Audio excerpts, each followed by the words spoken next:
As far as alchemy goes, I'm really only going to discuss the role of Mercury within an alchemical frame in terms of its symbolism and its metaphysical interpretations, because that's what's relevant. But so, in ancient alchemy, Mercury was indeed an enigma.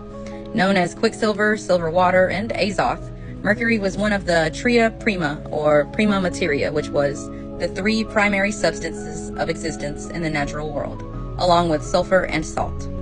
Mercury represented a metaphysical principle of transformation, a bridge between the spiritual and material realms. It was symbolic of the mind, the breath of life, and of the ability to transcend death. Ultimately, Mercury embodied the concept of transmutation, the ability to adapt to change and to allow those changes to transform your spirit. In the tria prima, salt is the physical form or the body.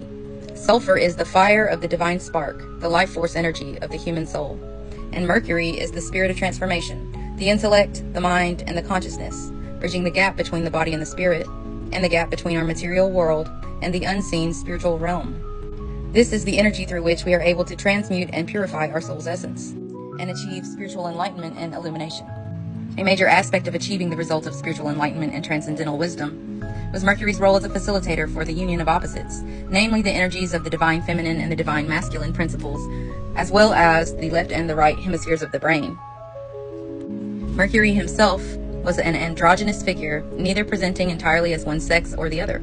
He was also the father of the mythic hermaphrodite, whose namesake we've applied to a modern scientific observation of an organism that has both male and female parts and can sexually reproduce.